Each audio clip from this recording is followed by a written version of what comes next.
1 KG చికెన్తో Karnataka special అయిన దొన్నె బిర్యానీ చేస్తున్నాం.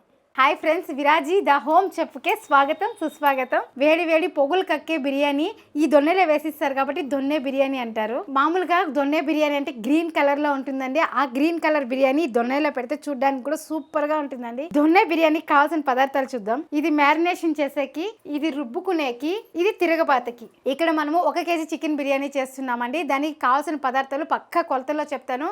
మీరు ఇదే మెజర్మెంట్ పాటించారంటే నేను ఎలా అయితే చేస్తే వచ్చిందో అలానే మీరు చేసిన వస్తుందండి. కాబట్టి పక్కా కొలతల్లో చూపిస్తాను. ఇంకెందుకు ఆలస్యం, ఆట్లాడుతూ చూసేద్దాం రండి. 1 కేజీ చికెన్, 3 స్పూన్లు పెరుగు, కొద్దిగా సాల్ట్, 1/2 స్పూన్ కారం, 1/4 స్పూన్ పసుపు. చికెన్ ముందే బాగా కడిగి పెట్టేశానండి. ఇప్పుడు చికెన్ ఈ బౌల్లోకి తీసుకొని మ్యారినేట్ చేసి పక్కన పెట్టేద్దాము. ముక్కలు కూడా నేను మీడియం సైజులో కొట్టించాను, ఇంతంతే కొట్టించాను. ఎందుకంటే 1 కేజీ చేస్తున్నామంటే అందరికీ పీసులు పడాలి కదా. అదే పెద్ద పెద్ద ముక్కలు కొట్టించామంటే అది ఉడికేది కూడా లేదండి. కాబట్టి నేను కొంచెం చిన్నవే కొట్టించాను. ఇప్పుడు ఇందాక చూపించాను కదండి, ఈ పదార్థాలన్నీ వేసి కలుపుకునేస్తాం. ముందుగా ఇలా కలిపి పెట్టేసినామంటే బాగా ఊరుతుందండి చికెన్ అనేది. కారము ఉప్పు అంతా బాగా పడుతుంది. కాబట్టి ఒక 10 నిమిషాల ముందర ఇట్లా కలిపి పెట్టినామంటే మళ్ళీ మనం అంతా తిరుగుబాటు పెట్టుకుంటే సరిపోతుందండి.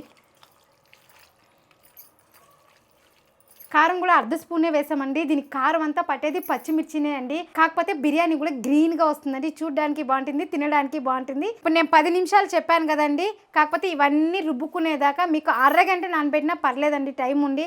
కాకపోతే నాకు అంత టైం లేదు. ఇప్పుడు ఇది ఒక 10 నిమిషాలు పెట్టేసి మిగిలిన మసాలా అంతా వేయించి రుబ్బుకొనేసి తిరుగుబాతు పెడతాం కదా, అంతసేపు మ్యాగ్నేట్ అయితే సరిపోతుందండి. ఇప్పుడు దీన్ని పక్కన పెట్టేద్దాం. ఇవి రుబ్బుకునేకండి. ఇవంతా ఒక పెద్ద కట్ట పుదీనా తీసుకుంటే 1/2 కట్ట తీసుకున్నామండి. అది ఆకులే గిలుక్కున్నాము. మన కాండ్లు కూడా ఎక్కడ వేస్తా లేదు. అలాగే కొద్దిగా కొత్తిమీర అండి. పుదీనా ఎంత అయితే తీసుకుంటామో దాంతో 1/2 కొత్తిమీర. మెంతాకు వచ్చి కొత్తిమీర ఎంత తీసుకుంటారో దాంతో 1/2 తీసుకోండి. ఎందుకంటే ఇది ఎక్కువ వేసినామంటే చేదు వచ్చేస్తుంది. కాకపోతే కొద్దిగా వేసినామంటే టేస్ట్ అనేది బాగుంటుందండి. ఫ్లేవరు బాగుంటుంది, కలరు బాగా వస్తుందండి. కాబట్టి కొద్దిగా మెంతాకు. అల్లం వెల్లుల్లి పేస్ట్ తీసుకోవాలండి. కాకపోతే నేను అల్లము వెల్లుల్లి అలానే తీసుకున్నాను. 100 గ్రాములు అల్లము, 100 గ్రాములు వెల్లుల్లి తీసుకున్నాను. ఇప్పుడు దీన్ని పేస్ట్ చేసి మనం స్టోర్ చేసుకునేస్తాము. పెద్ద సైజు ఎర్రగడ్డలు 4 కట్ చేసుకున్నాను. అలాగే 25 పచ్చిమిర్చి తీసుకున్నాను. ఇది సన్న పచ్చిమిర్చి అండి, కారం ఉంది బాగా. ఈ పచ్చిమిర్చి మీరు తీసుకునేటంటే 25 పచ్చిమిర్చి తీసుకోండి. దీంతో 1/2 ఎర్రగడ్డ రుబ్బుకుంటాము, 1/2 ఎర్రగడ్డ తిరుగు బతికేస్తాము. అలాగే రుబ్బుకునేకి ఇది 1/2 చెక్క, 5 లవంగాలు, 1 యాలక్కి, ఒక 1/2 స్పూన్ సోంపు. ఇవి వచ్చి తిరుగుబాతు కండి. ఓల్ గరం మసాలా, 2 చెక్కలు కొంచెం పెద్దగానే ఉన్నాయి, 6 లవంగాలు, 4 స్టార్ పూలు కొంచెం చిన్నగా ఉన్నాయి కాబట్టి 4 స్టార్ పూలు, 3 యాలకులు, కొద్దిగా కల్పాసి, 6 చిన్న అనానాస పువ్వు, 2 బిర్యానీ ఆకులు. 1 కేజీ చికెన్కి 1 కేజీ రైస్ తీసుకున్నామండి. ఇది కూడా నేను ఇక్కడ బాస్మతి తీసుకోలేదు, నార్మల్ సోనా మసూరా తీసుకున్నాను. మీరు చిట్టి ముత్యాలు జీరా రైస్ వస్తుంది కదా, అది కానీ తీసుకోవచ్చు. కాకపోతే ఇంట్లో నేను ఎప్పుడు వాడే బియ్యమే తీసుకున్నానండి. మన ఇంట్లో ఏ బియ్యం ఉంటే ఆ బియ్యం తీసుకోండి, బాగుంటుంది. కాకపోతే మీరు బియ్యం వండేక ముందర ఒక అరగంట ముందర నానపెట్టేయండి. బియ్యం ఎంత నానితే అంత బాగుంటుంది రైసు. ఫస్ట్ మనం చికెన్ మ్యారినేట్ చేసి పెట్టేసాం కదండి. ఇప్పుడు బియ్యం కడిగి పెట్టేసి మనం మిగిలిన మసాలా అంతా రుబ్బుకున్నామంటే ఆ లోపల ఇవంతా నానుతుంది. మళ్ళీ డైరెక్ట్గా తిరుగుబాతు అంటే బిర్యానీకి రెడీ అయిపోతుందండి. ఇప్పుడు బియ్యం కడిగేద్దాం. ఈ దొన్నె బిర్యానీకి బాస్మతి రైస్ కన్నా నార్మల్ మనం ఇంట్లో అన్నం వండుకుంటాం కదండి, ఆ బియ్యమే బాగుంటుంది. ఎందుకంటే బాస్మతి రైసు మనం కలబెట్టేటప్పుడు చెదిరిపోతుందండి. ఇది కలబెడతా ఉంటాం మధ్యలో. అదే దమ్ బిర్యానీ అంటే అంతా వేసేసి మూత పెట్టేస్తామండి. ఇది అలా కాదు, ఒక ముక్కాల బాగా ఉడికేదాకా మనం కలబెడుతూ ఉంటాం కదా, అప్పుడు ఆ బియ్యం విరిగిపోయే ఛాన్స్ ఉందండి. అది వేసినా కానీ మనకి బాస్మతి లాగా పొడవుగా ఉండదు, విరిగిపోతుంది. కాబట్టి మనకి ఈ బియ్యమే బాగుంటుందండి. ఇదే వేసుకోండి. మీరు ఇదేలాగా కుక్కర్లో పెట్టుకుంటాం అక్క అనేట్లుంటే మీరు బాస్మతి బియ్యం కూడా యూస్ చేసుకోవచ్చు. బియ్యం అరగంట నాని మన మసాలా రెడీ చేసుకునేద్దాం. అల్లం వెల్లుల్లి పేస్ట్ కూడా చేసుకుంటున్నామండి. ఇక్కడ నేను తెల్లగడ్డలకి పొట్టు తీయలేదండి, కాబట్టి అన్నీ కడిగేసి అల్లం కొంచెం చిన్న ముక్కలుగా కట్ చేసి పేస్ట్ చేసి పెట్టుకున్నామంటే ఒక వారము 10 దినాలు నిలువ ఉంటుందండి. కాబట్టి ఈరోజు నేను రుబ్బి పెట్టేస్తున్నాను. వారం అంతా మనం అల్లం వెల్లుల్లి పేస్ట్కి ఎదురు చూసే పని ఉండదు. కాబట్టి ఇప్పుడు నేను అన్నీ కడిగేస్తున్నాను. కడిగేది కూడా అండి అలానే కడిగి రుబ్బేయకూడదు. ఇలా వడగేసేసినంటే నీళ్ళంతా బాగా వడిపినాక మిక్సీ పట్టుకోవాలి. తెల్లగడ్డలు కూడా చూడండి, నేను పొట్టు తీయలేదు, అలానే వేస్తున్నాను. పై పొట్టు మాత్రం లైట్గా తీసాను, ఇట్లే వేస్తున్నాను. ఈ ఇట్లా వడగేయకుండా మీరు అలానే తేమ పట్టేశారంటే స్మెల్ వచ్చేస్తుందండి. కాబట్టి కొంచెం వడగేసేసి నీళ్ళంతా ఇక్కడ కారిపోయిందంటే మళ్ళీ మనం మిక్సీ పట్టినామంటే వారం 10 దినాలైనా నిలువ చేసుకోవచ్చండి. ఇంకా మీకు చాలా రోజులు నిలువ చేసుకోలేక అంటే రుబ్బేటప్పుడు కొద్దిగా సాల్ట్ కొద్దిగా నూనె వేసి రుబ్బారంటే 1 నెలైనా నిలువ పెట్టుకోవచ్చండి. ఇంకోటండి ఎక్కడ పెట్టాలనేసి బయట పెట్టేశారంటే చెడిపోతుందండి. ఫ్రిడ్జ్లో స్టోర్ చేసి పెట్టుకోవాలి. అల్లము ఇలానే వేస్తే మెదగదు కదండి. కాబట్టి కొంచెం చిన్న ముక్కలుగా కట్ చేసుకుంటాం. తెల్లగడ్డ ఏ సైజులో ఉంటుందో ఆ సైజులో ఉన్నా కానీ మెదిగిపోతుంది. ఇప్పుడు అట్లా కట్ చేసుకుంటాము.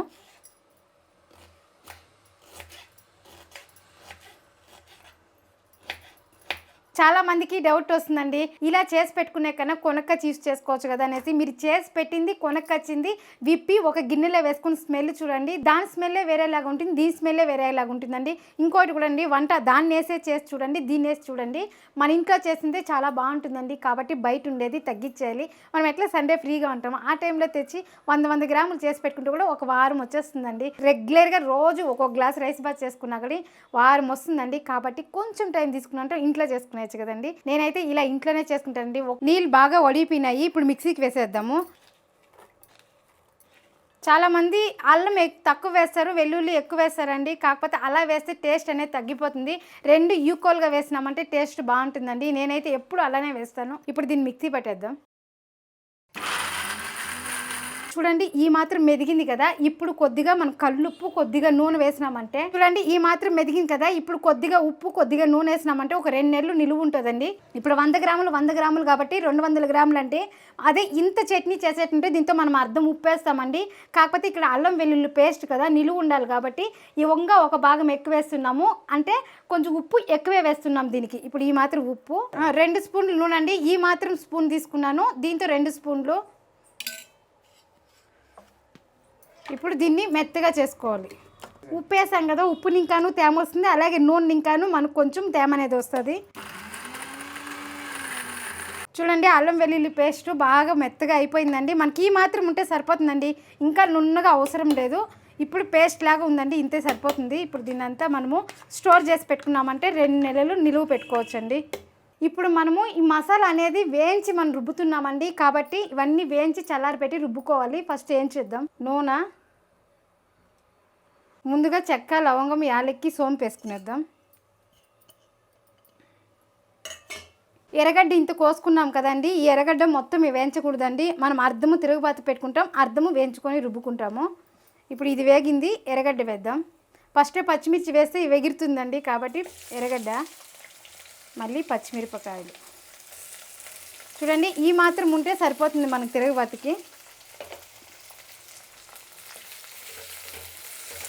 మీకు అల్లం వెల్లుల్లి పేస్ట్ లేదు అన్నట్లయితే ఇప్పుడు అల్లం వెల్లుల్లి పేస్ట్ కూడా ఇందులోనే వేసుకుని అల్లము తెల్లగడ్డ రుబ్బుకునేయచ్చు. కాకపోతే మనం ఇక్కడ పేస్ట్ చేస్తున్నాం కదా, ఆ పేస్ట్నే వేసుకుంటా ఉంటాము. ఇది కొంచెం బాగా వేగాలండి. ఇప్పుడు ఈ 3 కూరాకులు కడుక్కునేసి మనము వడిగేసేస్తామండి నీళ్ళు. ఒక 2 నిమిషాలు ఇలా వదిలేసినామంటే మట్టి అంతా కిందకి వెళ్ళిపోతుందండి. మనకి ఇప్పుడు అంత టైం అయితే లేదు కాబట్టి ఇట్లా బాగా కలిపేసినామంటే మట్టి అనేది అంతా ఊడిపోతుంది. అది వేగుతూ ఉంటుంది, దీనికి వడిగేద్దాము. ఆ నీళ్ళంతా ఉడికిపోతుంది బాగా.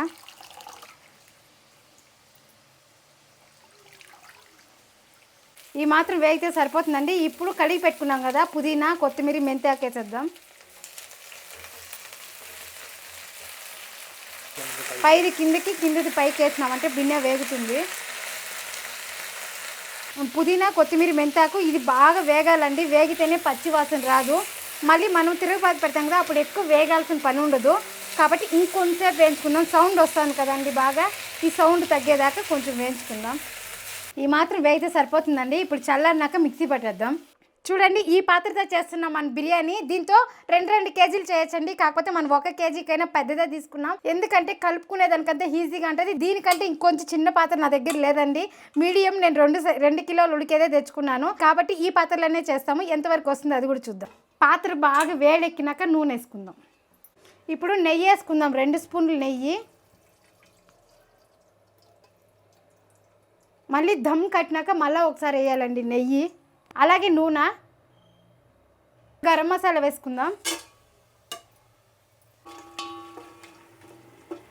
చూడండి ఇవన్నీ వేగినాయి. ఇప్పుడు మనం ఎర్రగడ్డలు వేసుకుందాం.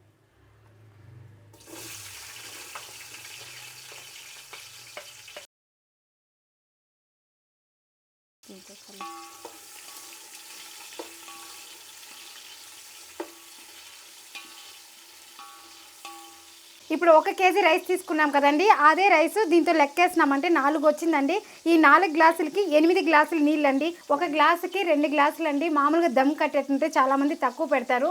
మన ఇంట్లో బియ్యం వచ్చి పాత బియ్యం అండి, అన్నం బాగా అవుతా ఉంది కాబట్టి నేను 1 గ్లాసుకి 2 గ్లాసులు చొప్పున నీళ్ళు పెడుతున్నాను. ఈ నీళ్ళు కూడా కొలత పెట్టి మనం పక్కన పెట్టేసినామంటే వేడి ఎక్కుతూ ఉంటుంది. అన్నీ వేయించుకుంటానే మనం ఈ వేడి నీళ్ళు పోసేసినామంటే బియ్యం వేసేయచ్చు. కాబట్టి ఇక్కడ నేను 4 గ్లాసులకి 8 గ్లాసులు నీళ్ళు వేస్తున్నాను. ఇప్పుడు 1 కేజీ కదండి మనం చేస్తున్నది. 1 కేజీకి 2 స్పూన్లు అల్లం వెల్లుల్లి పేస్టు, 1 2 స్పూన్లు వేసామండి. దీన్ని బాగా వేయించుకుందాము. ఎందుకంటే ఆల్రెడీ మనం మసాలా అంతా వేయించి రుబ్బుకుంటున్నాం కాబట్టి అది ఎక్కువ వేగాల్సిన పని లేదు. అల్లం వెల్లుల్లి అంతా వేగిపోయినాక మనం మసాలా వేసుకోవచ్చు.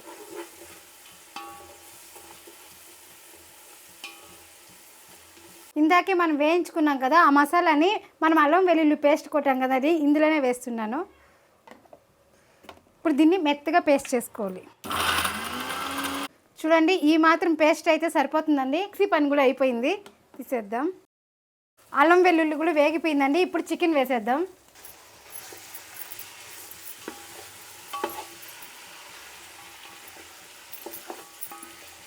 చికెన్ బాగా వేగాలండి, ఎందుకంటే మనము అన్నంతో పాటు చికెన్ ఉడికిపోవాలి కదా. కాబట్టి చికెన్ బాగా అర్ధం ఉడికినాక మనము బియ్యం వేస్తాము, అప్పుడు చికెన్ అనేది బాగా ఉడుకుతుంది. లేదా ఇది వేసినట్లే మీరు అన్నీ వేసి నీళ్ళు పోయేస్తారనుకోండి, చికెన్ ఉడకదండి, పచ్చి పచ్చిగా ఉంటుంది. మధ్య మధ్యలో కలుపుకుంటూ ఉండాలండి, ఎక్కడ అడుగంటకూడదు. ఇప్పుడు కానీ అడుగంటిందంటే మనకు అన్నం కూడా అడుగంటేస్తుంది. చికెన్ ఈ మాత్రం వేగిందంటే సరిపోతుందండి. ఇప్పుడు మనం రుబ్బు పెట్టుకున్నాం కదా, ఆ మసాలా వేసేద్దాం.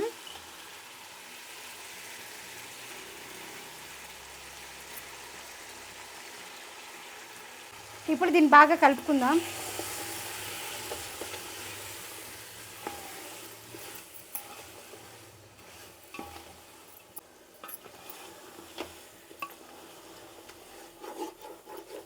చూడండి, అడుగు ఎక్కడైనా అంటినా కానీ ఇట్లా గోకేయాలండి.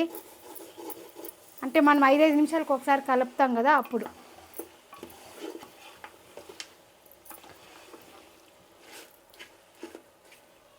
అప్పుడే మనం ఉప్పు కొద్దిగా వేసామండి. ఇప్పుడు రుచికి సరిపోయినంత ఉప్పు వేద్దాము, ఎందుకంటే ముక్కకి బాగా పట్టాలండి. ఇప్పుడు ఇట్లా వేయించేటప్పుడే అర్ధం ఉడికిపోవాలండి ముక్క అనేది మనకు. మళ్ళీ మిగిలిన అర్థము మనము రైస్ వేస్తాం కదా ఎసురులో, ఆ బియ్యం ఉడికేటప్పుడు మిగిలింది ఉడికిపోతుంది. ముక్క అనేది బాగా ఉడికితేనే అండి బిర్యానీకి అంతా. ఇది బాగా కొంచెం వేయించామండి, మూత తీసేసి. ఇప్పుడు మూత పెట్టేసి ఒక 5 నిమిషాలు సిమ్లో పెడదాము. ఎందుకంటే మూత పెట్టామంటే మన చికెన్ అనేది ఆవిరికి బాగా మెత్తగా ఉడుకుతుందండి. కాబట్టి ఒక 5 నిమిషాలు సిమ్లో పెట్టుకొని ఉడకపెట్టుకుందాం. 5 నిమిషాల తర్వాత చూడండి బాగా ఉడుకుతూ ఉంది. అలాగే నూనె కూడా చూడండి బాగా తేలుకునింది.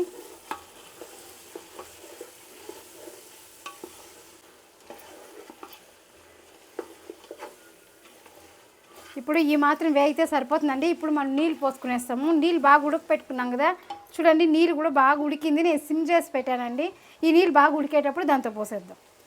చూడండి ముక్క కూడా ఎంత ఉడికిందో చూపిస్తాను. చూడండి అర్ధం ఉడికిందండి ముక్క అనేది కూడా మనకి తుంచుతానే తునిగిపోయింది. ఇప్పుడు మనం ఎసురు పోసుకునేస్తాం.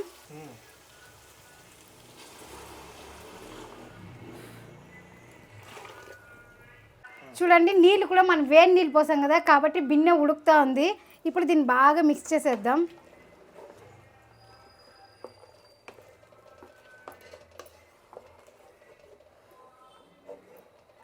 ఇప్పుడు మనం బియ్యం వేస్తాం కదండి, ఆ బియ్యం వేసేటప్పుడు ఏమాత్రం నీళ్ళు ఉండకూడదండి. ఎందుకంటే మనం నీళ్ళు పక్కా కొలతలో పోసిండాము.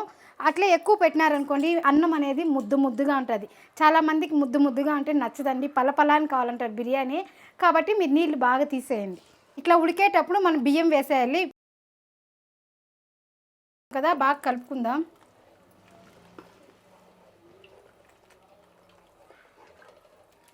ఇప్పుడు ఈ స్టేజ్లో మీకు ఉప్పు అంతా చూసుకునేయండి.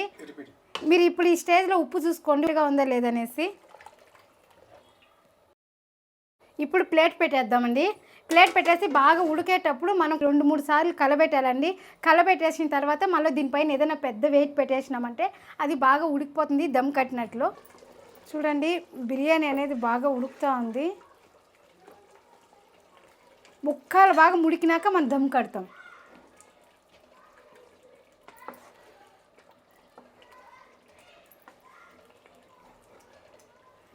చూడండి మనం బియ్యం అనేది అర్ధం ఉడికిందండి. ఎసురు కూడా బాగా లాగేసింది. ఇంకొక 5 నిమిషాలు మూత పెట్టేసి మళ్ళీ దమ్ కడతాము.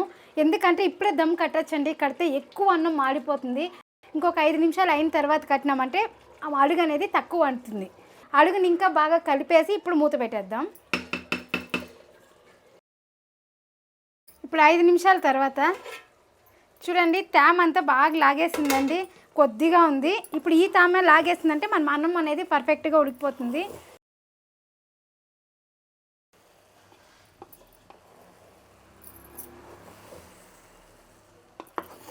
కిందని ఇంకా తీసుకోవాలండి, అడుగు ఎక్కువ అంటదు. ఇప్పుడు బాగా కలిపేసినామండి. ఇప్పుడు అంతా సదరంగా చేసేసి మనం మూత పెట్టేద్దాము.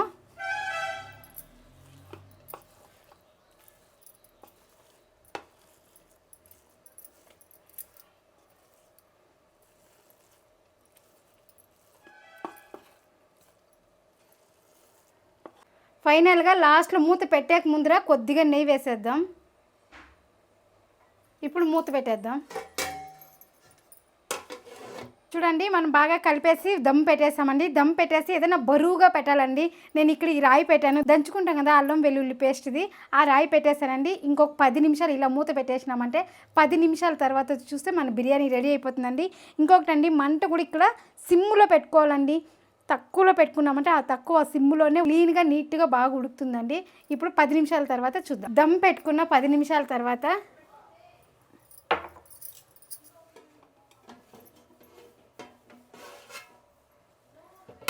చూడండి ఎక్కడ తేమ అనేది లేదు, బాగా తేమ అనేది బాగా లాగేసిందండి. మన బిర్యానీ కూడా పల అని రెడీ అయిపోయిందండి. ఇంకెందుకు ఆలస్యం, తిందాం రాండి.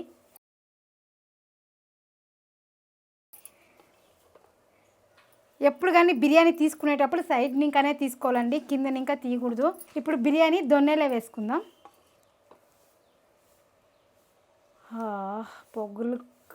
పొగులు కక్కే దొన్నె బిర్యానీ రెడీ.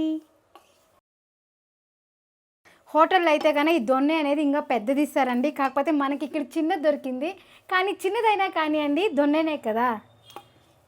మన వేడి వేడి దొన్నె బిర్యానీ రెడీ అయిపోయింది. టేస్ట్ చూద్దాం. మన దొన్నె బిర్యానీ రైస్ కూడా బాగా ఉడికిందండి, మెత్తగా ఉడికింది. ఇప్పుడు ముక్క చూద్దాము. ముక్క కూడా మెత్తగా ఉడికిందండి. బిర్యానీ కంటే ఇట్లా ఉండాలండి, ముక్క ఉడకాలి, అన్నము ఉడకాలి. అట్లాగని అన్నము మెత్తగానే ఉండకూడదు, ఇలా పలపలాని ఉండాలండి అన్నం అనేది. అప్పుడే బిర్యానీ పర్ఫెక్ట్గా ఉంటుంది. ఇప్పుడు టేస్ట్ చూద్దాము.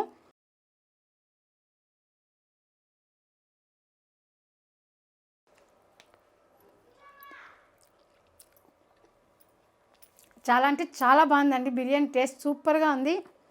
మీరు ట్రై చేయండి, ఎలా వచ్చిందో నాకు కామెంట్ చేయండి. మనం ఏం చేసినా ఫాస్ట్లను, టేస్ట్లను, క్వాలిటీలను ఎందులోనూ రాజీ పడకూడదు. ఎందులో రాజీ పడదు, మీరు రాజీ పడకండి. ఈ వీడియో కన్నా నచ్చినట్లయితే లైక్ చేయండి, షేర్ చేయండి, సబ్స్క్రైబర్ చేసుకోండి. ఇలాంటి మంచి మంచి నాన్ వెజ్ వీడియోతో మళ్ళీ కలుద్దాం. బాయ్.